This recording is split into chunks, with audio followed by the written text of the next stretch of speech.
a look into portfolio diversification and risk management. So something you should all pay attention to. Presenting for us today is Mr. Bas Kooijman. He is the CEO and asset manager at DHF Capital SA. Please give him a big round of applause, everybody.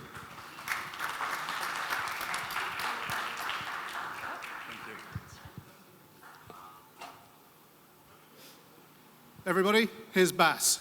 Thank you. All right, good afternoon. Very happy to be here. My colleague was on the panel before the lunch, and we already tipped on a couple of points today, so I'm going to try to keep it light for you guys. Wealth and Investment Summit, really good to be here. I want to talk a bit about portfolio diversification in a more detailed manner.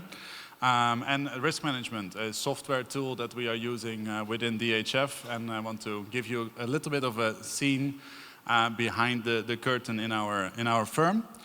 DHF is a Luxembourg-regulated company. I'm from the Netherlands myself, and we are expanding in the GCC region for a couple of years, walking into Dubai for about 4 years now.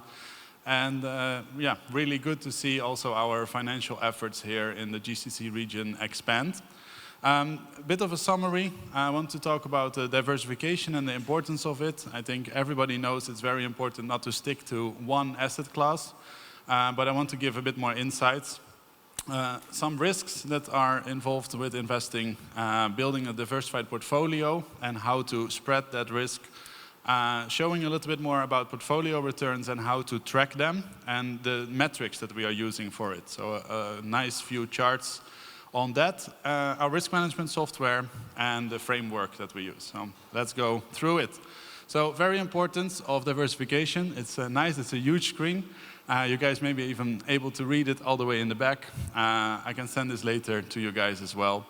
But basically, risk management for us is number one. We are dealing with multiple asset strategies. We are dealing with higher risk strategies and lower risk strategies like physical gold versus the currency market. For us, it's really important to have risk on all the different levels in all the different asset classes. So for that, we make a very diversified portfolio. We are mostly using at least 4 or 5 different asset classes in a product, and we are tailor-making this to our clients. We are doing this since 2014, and we are helping people to actually listen to what you want out of a financial product. Securitization in Luxembourg gave us that opportunity. We saw a couple of more trending strategies that we turned into hedge funds in Luxembourg as well. Diversification should, of course, align with your risk tolerance. There's a lot of options to cover that risk, and there's also a lot of options to insure you for any downside. So we made a mix out of that. Now, a common risk with investing was spoken about before here today, where the S&P 500 was called the S&P 7. You here see the volatility, a very important number that we are measuring our risk. So basically you see here analyzed volatility over the last 4 years, yearly, about 16%. Sorry, 19.7%, a lot more even. So everything above 15% volatility is actually considered risky in our opinion in one asset class investing. So you see here that when you are mixing different things, but they are having a lot of relationship to each other, positive or negative corrections, you basically see a high level of volatility.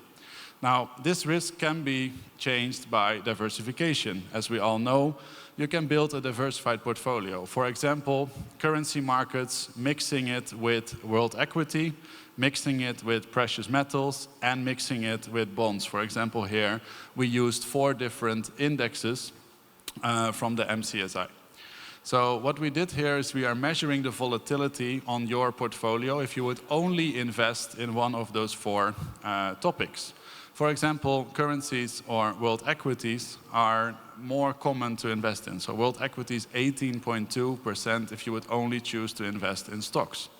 Now, what we did is we made a custom index where we are mixing those 4 with historical data, a lot of historical data. We are a tech firm. We have a lot of use of AI, which is now really upcoming. But we are basically using a lot of data to create mixes.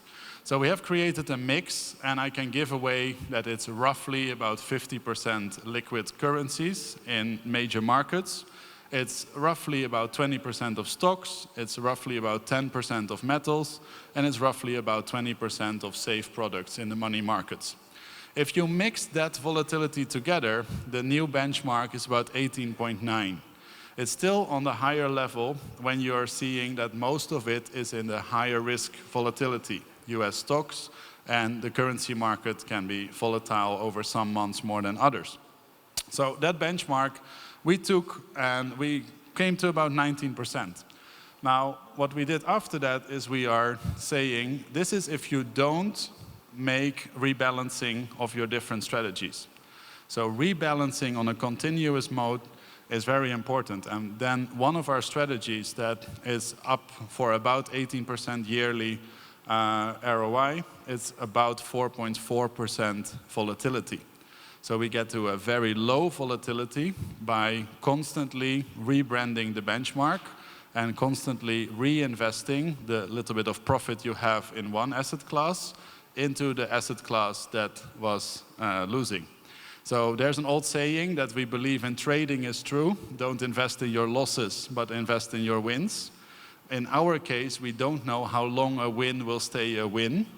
So we chose to systematically take the wins out of the winning portfolio and put it in the underperforming portfolio as they have a good chance to recover.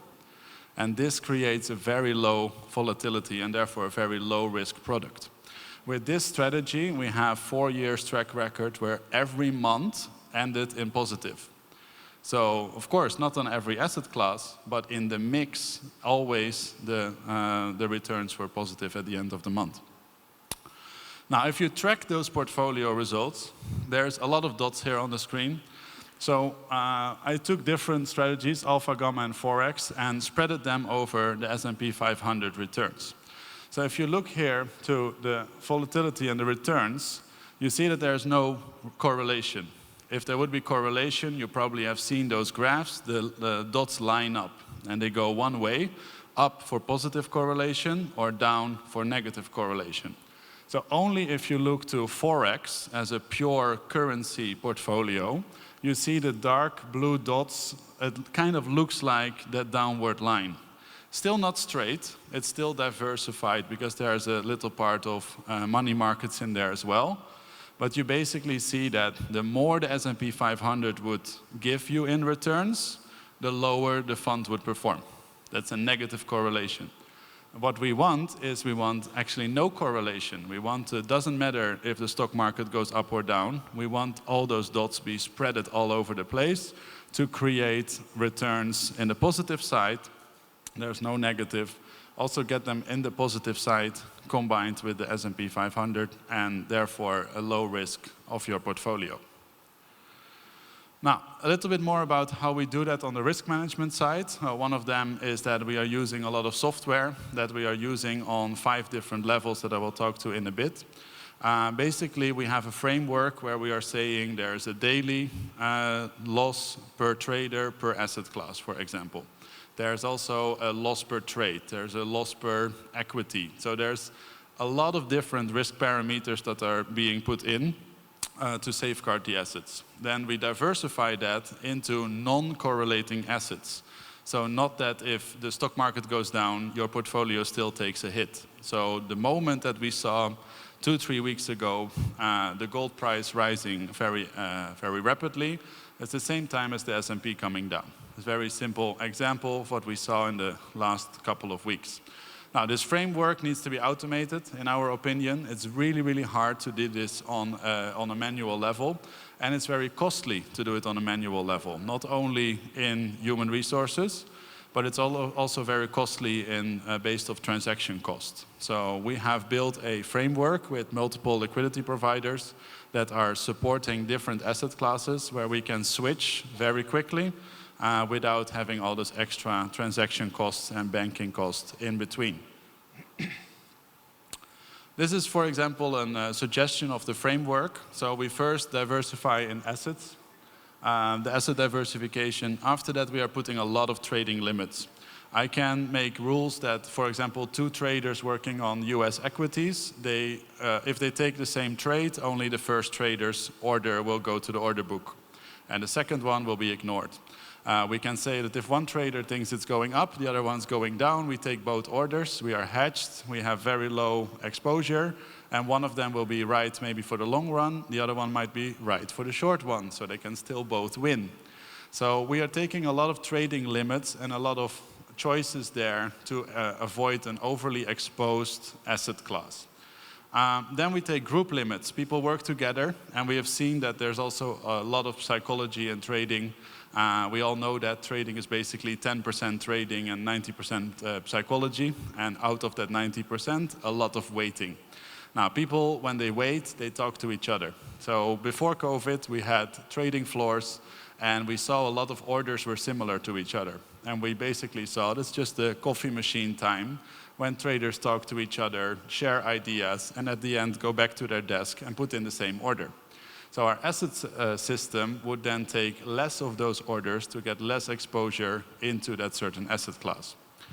Therefore, group limits. After COVID, everybody had to work from home for about a year or 2 in Europe, and they never came back to the office. We can try, there's still desks, they can still come, but a lot of people love to work from home, trade from home, and the group limits are actually less necessary as everybody comes with more genuine ideas. Now, at the end, we need to see that net impact, and the net impact is lower on the positive and negative side.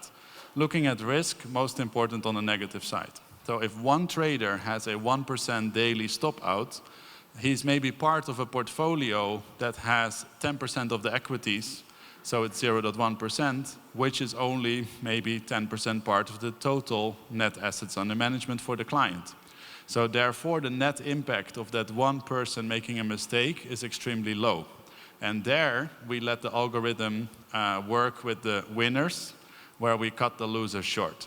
So if someone has a bad day on the trading floor on Thursday, we say, okay, you got stopped out, have a great weekend, we see you on Monday, take the Friday off, relax, and we see you on Monday again. When you are a winner again, we want you back in the team. So it's really, really cool to see how those different things can work, and the automation helps traders or asset managers to take the emotion out in the personal conversation with a trader. So we really like to see that traders know the rules. They are happy when you actually provide them the rules, but it's better that it's automation that executes the rules. So not a person who is saying like you did something that you shouldn't have done, but the system just automatically cuts you off and giving you a little break. Therefore, concluded, mentioned that management software together can really help you to reduce that risk. We can build a portfolio with many different asset classes. Automation is widely available for almost every asset class that's provided in the liquidity pool. And therefore, we can make a structure. We can make a structure that is cash flow positive. We can make one that is growth. We can make a mix of saying, oh, every year I need some cash. Every quarter I need some cash, but the rest I want to compound for a certain period. So there's a lot of options that we can tailor make, as we call it ourselves. And it's very important to rebalance as often as the fee structure allows you to. So every time you go out of a trade and into a trade, there's fees. So you want to see how those rebalancings are not going to eat up the profits that you're actually making. And then we diversify in negative correlation instead of positive correlation and keep that volatility low. So that's basically a bit of a look into the backyard of DHF Capital, what we do for clients and what we do with our funds. And very happy to share more information, more data, more statistics when you guys request them. These are my contact details, and thank you so much for your attention today. Thank you very much, Bas.